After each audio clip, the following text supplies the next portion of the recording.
Muito bem, pessoal. Hoje eu vou gravar uma aula para vocês acerca de limitação ao fluxo aéreo expiratório.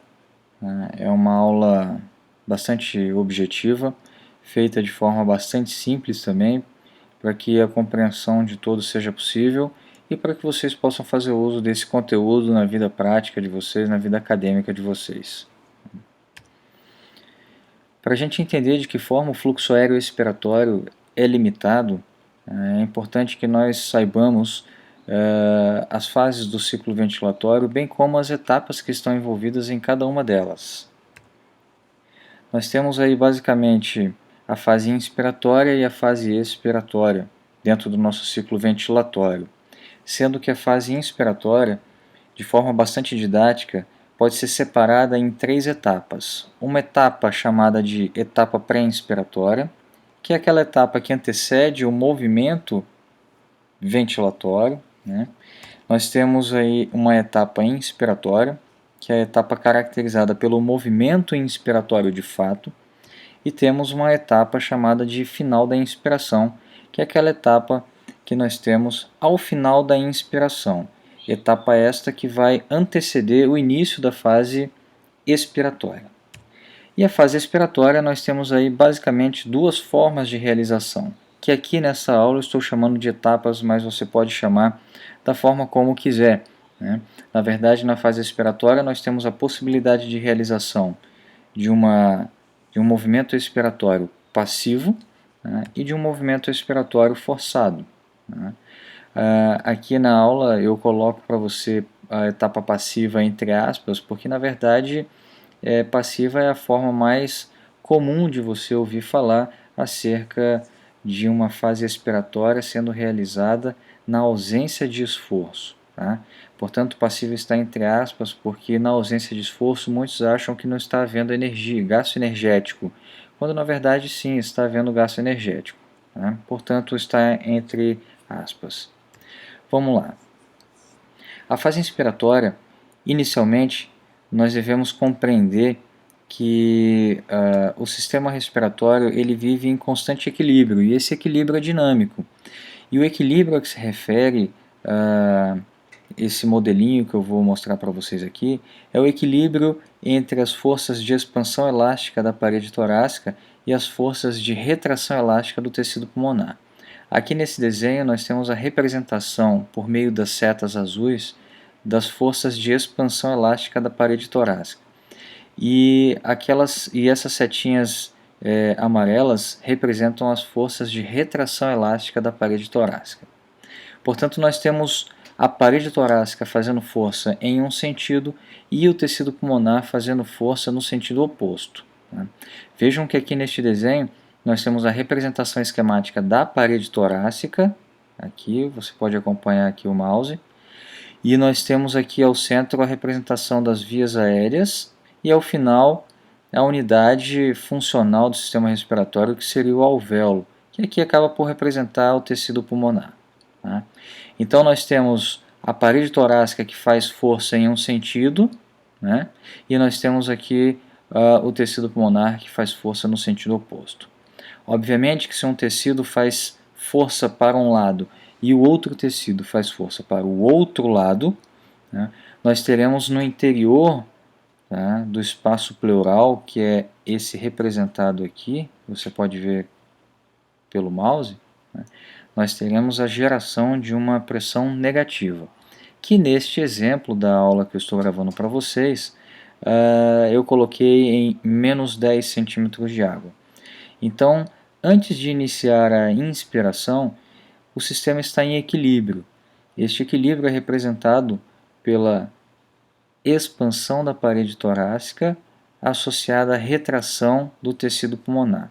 Se no espaço pleural nós temos uma pressão gerada de menos 10 centímetros de água, para que no interior das vias aéreas nós tenhamos uma pressão de zero, ou seja, que o sistema esteja em equilíbrio, a pressão de retração elástica do tecido pulmonar deverá ser de mais 10. Portanto, o menos 10 com o mais 10 vai resultar em zero no interior das vias aéreas. Se nós considerarmos que no meio externo a pressão também é zero, tá? Nós temos zero no interior das vias aéreas e zero na parte externa. Portanto, nós não temos diferença de pressão. Logo, as características da etapa pré-inspiratória dentro da fase inspiratória são: nós temos um equilíbrio entre as pressões elásticas da parede torácica e pressões elásticas do tecido pulmonar. Nós temos ausência de diferença de pressão do meio externo para o meio interno. Portanto, se nós temos ausência de diferença de pressão, nós não temos o fluxo, tá? Ausência de fluxo.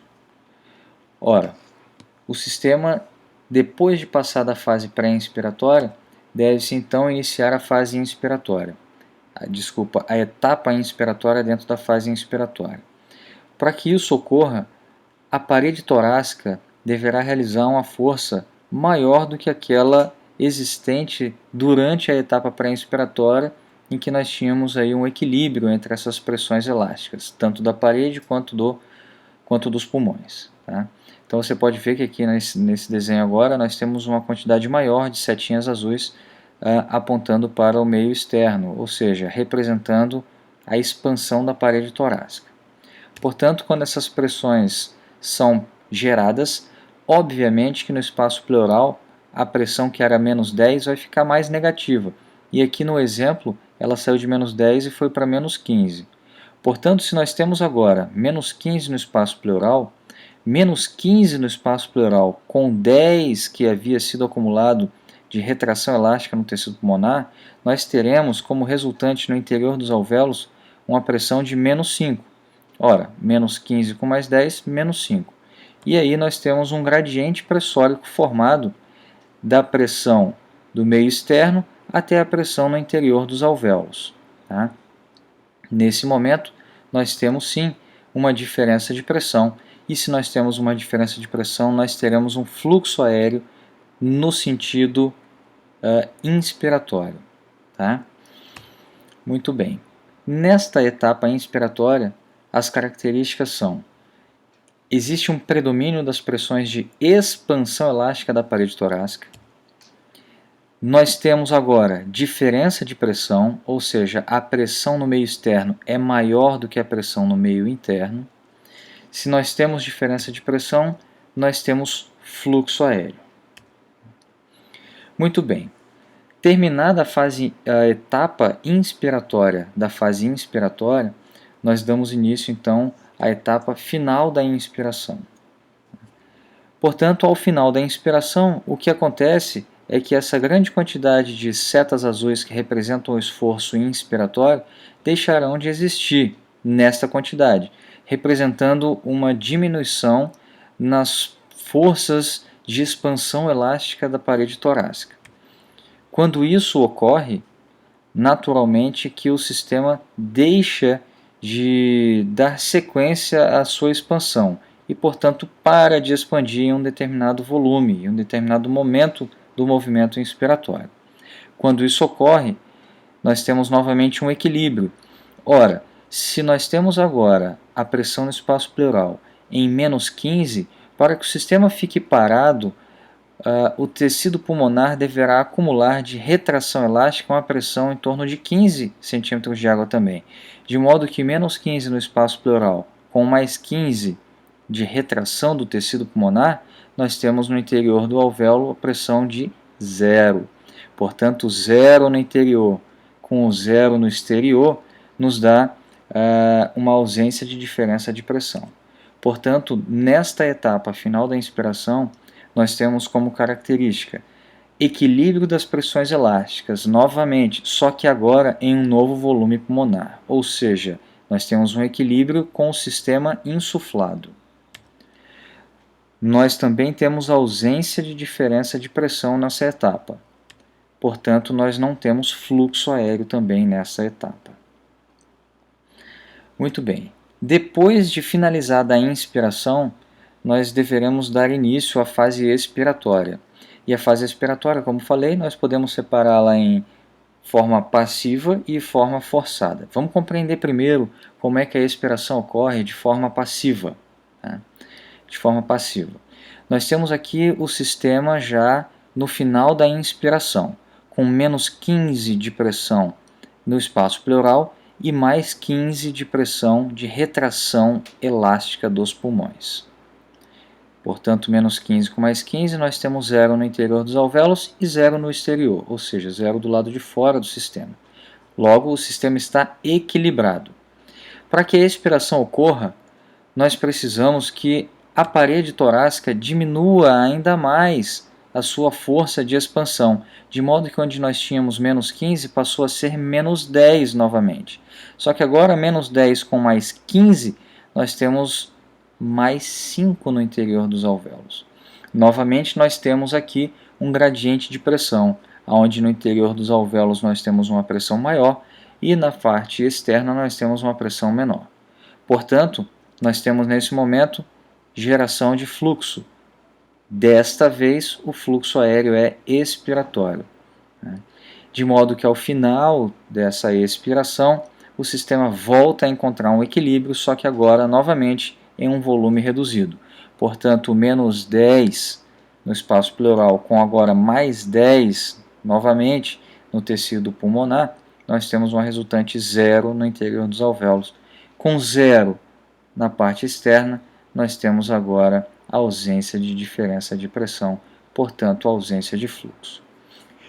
Logo, as características da etapa passiva ou da forma passiva de se realizar a fase expiratória são: predomínio das pressões de retração elástica dos pulmões. Nós temos diferença de pressão, de modo que nós temos fluxo, e a principal característica da fase expiratória, na sua forma passiva, é que a pressão no interior das vias aéreas é sempre maior que a pressão no espaço pleural. Vocês devem ter reparado que a pressão no que a pressão no interior do alvéolo estava em mais 5, e de mais 5 até 0 sempre é pressão positiva. Sempre é pressão positiva, tá? De modo que a pressão positiva no interior das vias aéreas será também sempre maior do que a pressão no espaço pleural, que é negativa. Qualquer que seja a pressão positiva no interior das vias aéreas é maior ou será maior do que a pressão no espaço pleural. De modo que essa pressão positiva no interior das vias aéreas é suficientemente grande para manter as vias aéreas abertas durante toda a fase expiratória. Vejamos agora o que acontece quando a fase expiratória é realizada de forma forçada. Lembrem que aqui nós temos o modelinho, né, o nosso desenho, representando inicialmente a etapa final da inspiração da fase inspiratória, tá? E a partir dela é que nós daremos início à fase expiratória, só que agora de forma forçada. A grande diferença da fase forçada para a fase passiva, né, da forma forçada para a forma passiva, é que enquanto na forma passiva a parede torácica diminuía a sua pressão de expansão elástica, tá? Quando realizada de forma forçada, ela na verdade não só alivia, mas como também é exercida sobre a parede torácica uma força bastante grande. Essa força pode ser produzida ou pela musculatura do indivíduo, né, ou pela musculatura abdominal do indivíduo, ou por uma força externa aplicada sobre a parede torácica. De modo que aquela pressão no interior do espaço pleural era uma pressão negativa, agora passa a ser uma pressão positiva, né? Aqui no exemplo ela foi para mais 20, de modo que o mais 20 no espaço pleural com mais 15 no interior, com o mais 20 do espaço pleural com mais 15 de retração do tecido pulmonar, nos dá uma resultante de mais 35 no interior dos alvéolos. Mais 35 no interior dos alvéolos é maior do que 0, que está lá do lado de fora, de modo que aqui nós temos uma diferença de pressão e temos a formação de um gradiente de pressão, que vai do 35 até o 0. Aqui é importante reparar que, muito embora a pressão no interior da via aérea seja sempre positiva, existe um momento ao longo da via aérea que a pressão no seu interior passa a ser igual à pressão no espaço pleural. O que não aconteceu na forma passiva da expiração, mas acontece na forma forçada. De modo que quando a expiração começa a acontecer, o fluxo, ao chegar nesse ponto em que a pressão no interior das vias aéreas é igual à pressão no espaço pleural, tá? Esse ponto, né, é chamado de ponto de igual pressão. Ponto de igual pressão porque o mais 20 no interior das vias aéreas passa a ser igual ao mais 20 no espaço pleural. E deste ponto para frente, a pressão nas vias aéreas é menor do que a pressão no espaço pleural, de modo que o espaço pleural é capaz de provocar uma certa compressão sobre as vias aéreas. Essa compressão sobre as vias aéreas faz com que o diâmetro dessas vias diminua, e ao diminuir o diâmetro das vias aéreas, aumenta-se a resistência das vias aéreas. Tá? Então a resistência passa a ficar aumentada. Com a resistência das vias aéreas aumentada, obviamente que o fluxo aéreo diminui. E, portanto, a gente diz que neste momento em que a via aérea sofre compressão, a gente diz que aqui existe limitação ao fluxo aéreo expiratório. E essa compressão que ocorre após o ponto de igual pressão, nós chamamos de compressão dinâmica das vias aéreas. Portanto, é graças à compressão dinâmica das vias aéreas que nós temos a limitação ao fluxo aéreo expiratório. Essa é uma das explicações, tá? Ou seja, a compressão dinâmica das vias aéreas é uma das explicações para a limitação ao fluxo aéreo expiratório. Logo, na forma forçada da fase expiratória, nós temos como principais características, tá?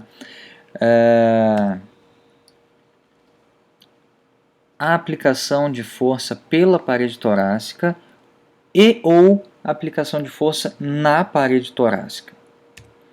Nós temos neste momento diferença de pressão, portanto nós temos fluxo. E a principal característica dessa forma é que ao longo das vias aéreas a pressão tende a ficar menor do que a pressão no espaço pleural, o que possibilita a compressão dinâmica das vias aéreas e, consequentemente, a limitação ao fluxo aéreo expiratório.